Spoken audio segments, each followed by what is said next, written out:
Huwag kayong Bro, magagalit sa amin, ha? Ang dala namin, healing. Ang dala namin, healing. Pinagagaling namin ang inyong spiritual state kasi malala po talaga. Dahil hindi nyo mm, kasalanan niya, mga members. Hindi nyo kasalanan. Biktima lang po kayo ng scam. Ha? LNG what is scam? Sanctity Doctrine is scam. Ang dulot niyan ay kapahamakan. In fact, Brother Toto, dito sa sulat ni Crosier, after he left the Adventist Church, umalis ka agad siya. 1 year lang siya nagsabat, pero hindi siya ganun kakumbinsi.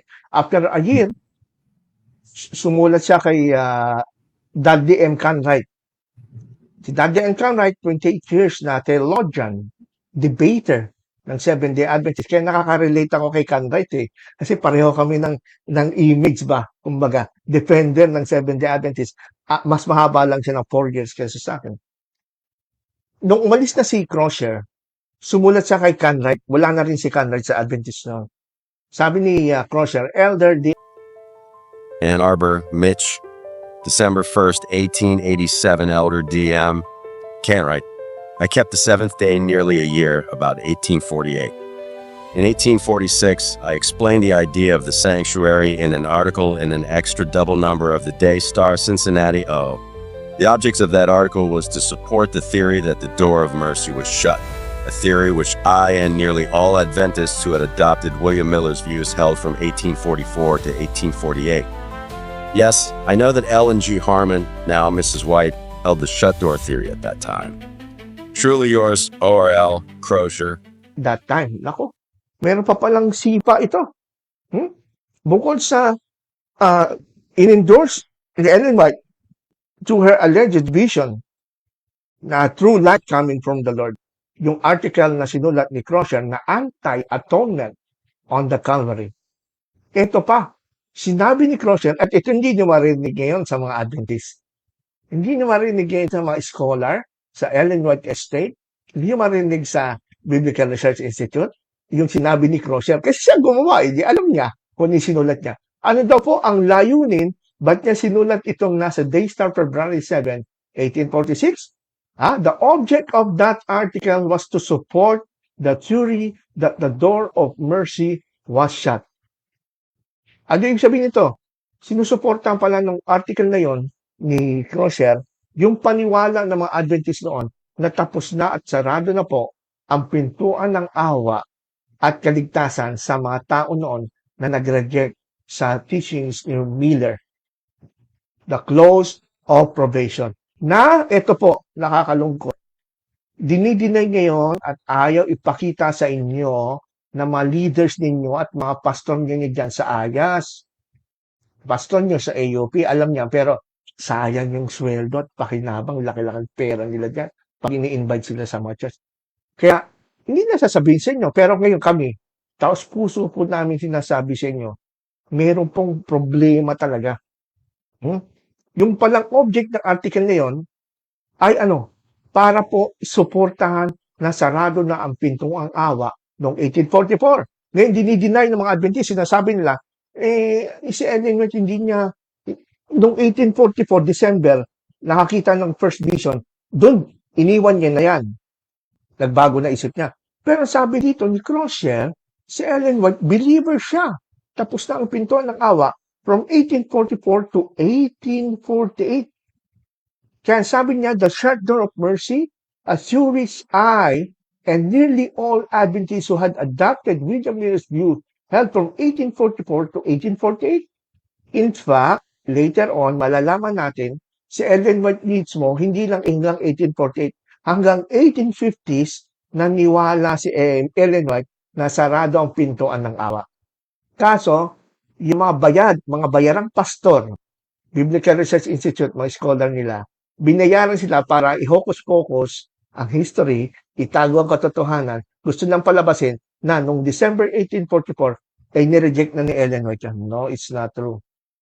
Dahil si Ellen White naniniwala pa rin 1845, darating si Jesus. Naniniwala pa rin 1849, darating si Jesus. 1850s, tinanggap niya yung theory ni Joseph Bates, yung 7-year theory, na from 1844, you have to count 7 years from 1844.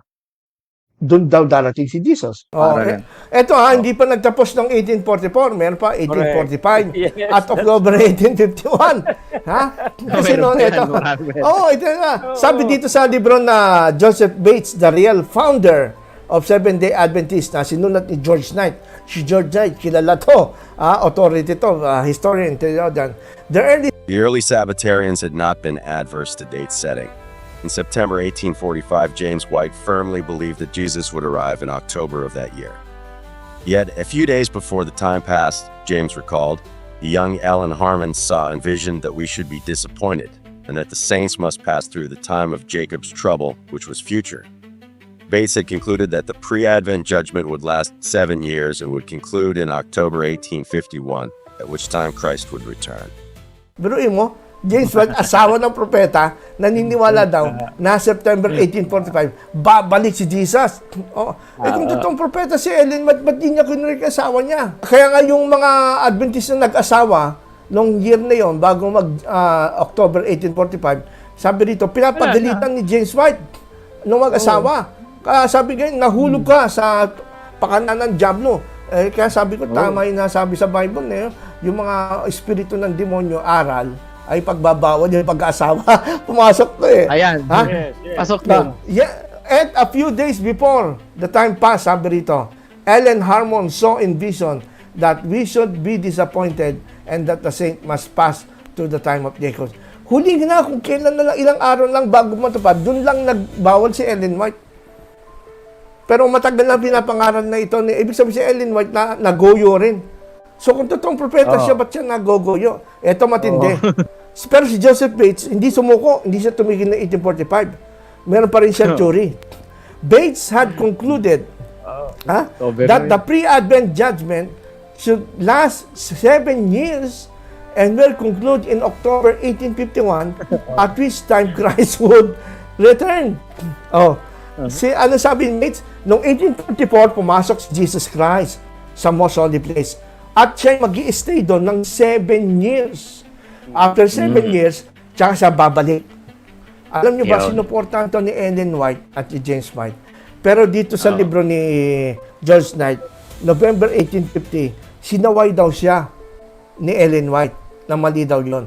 November 1850. Pero alam niyo, meron akong writings ni Ellen White bagong mag-November. It was June and September, kung saan sinuportahan niya yung theory ni Bates na 7 years matatapos na at babalik na si Jesus noong 1851. Halimbawa, sa early writing 64-67, in a view given June 27, 1850, my accompanying angel said, time is almost finished. But now time is almost finished, and what we have been years learning, they will have to learn by the few months. Sabi naman niya dito, no September 1850, some are looking far off for the coming of the Lord. Time has continued a few years longer than they expected. Therefore, they think it may be continue few years more. I saw, vision to, I saw that the time for Jesus to be in the most holy place was nearly finished, and that time can last but a very little longer. Nakita daw ni Ellen White sa vision niya noong September 1850 na yung pag-stay ni Christ sa most holy place na years, malapit na matapos. Kasi sabi nga ni Joseph Smith, 7 years lang siya sa most holy place and then babalik na. Sabi ni Ellen White, nakita ko na malapit na at kukunting panahon na lang. So sinuportahan ni Ellen White. So 1851, naniniwala pa rin si Ellen White na si Jesus Christ.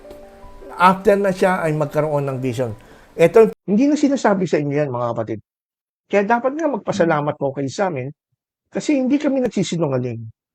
Sinasabi namin katotohanan na tinatago sa inyo ng mga bayarang pastor, puro pera lang ninyo ang kinukuha. Yun nga yung malungkot na eto, kung titignan nyo, historically at saka documented, pero patuloy. Yan, may photocopy ng scan ng sulat mismo, handwritten, written ni, oo. Kaso ganito yan, yung mga tao kasi na hindi rin nakakaalam sa kanila, kung maririnig kayo at hindi nila napag-aralan or ni-research, sasabihin nila gumagawa lang kayo ng kwento. Pero Well, eto madali nga, yung sabihin yan. sana ma-encourage din sila na mag-research at maghanap nung sinasabi ninyo sa Mm. archives. O kasi nga, Yes. mahirap din kasi na pag sinabing, ano lang yan si Pastor Ron, naggaganyan Nagtampo lang lang yan, yan. hindi Yeah. napagbigyan dito. Hindi At naman bigyan. Madali gawin yan. Ganyan yung so, ginawa kay Jesus di ba? pero kung tutuusin nga, ang layunin dito sa ating ginagawa ay magkaroon sila ng liwanag. Kasi nga talagang itong Amen. mga bagay na ito, itinatago na ito Hindi na ito pinag-uusapan. Kaya siguro inaasahan na lang na makalimutan na to, Yeah, hindi oo nga. natagpuan Throughout the at time. mapabayaan na. At ayun, patuloy pa rin ang pag-ahasik ng mga turo na hindi nga Oo. naka-align sa totoong ebanghelyo na ating Amen. na-share kaninang first part of the program. Oo. Kung Anyway, itutuloy so, nga natin, Brother Toto, sabi dito ni Opo. Crosier, yes, I know. Yes, I know that Ellen G. Harmon, now Mrs. White, held the Chateaugury at that time. Kaya nga, kung alam po ninyo yung aking ginawang article, yung The Camden Vision, 1851 Camden Vision, yun yung isang proof po yun na hanggang 1851, naniniwala si Ellen White. Through the vision, nakita daw niya na ang sarado na ang pintuan ng awa. Biruin mo hanggang 1851. Wala nang maliligtas na sanlibutan. Yan po ba ang totoong propeta? Di ba ang totoong propeta gusto niya marami pang maligtas? Samantalang si Ellen White ay kabaligtaran na ang totoong propeta. Nasabi niya sarado. No, wala siyang basehan nun. Ito pa masama. Ginagamit pa niya ang pangalan ng Panginoon doon sa kanyang mga sinasabi. I saw, I heard the Lord. I'm sure nasa impyerno ngayon si Ellen White. Ba't ko nasabing so? Kasi hindi naman siya nag-repent sa kanyang mga sinasabing propesya. Ewan ko lang, doon sa Ellen G. White Estate, marami pa kasi doon sa vault ng Ellen White writings na hindi pa napapublish Marami pa thousands ng Ellen White manuscript na sinulat ni Ellen White na hindi pa napapublish. Baka somehow, kahit pa paano, meron sulat si Ellen White doon na I repent of my sins. Kasi malaking yun. Malaking bombshell yun.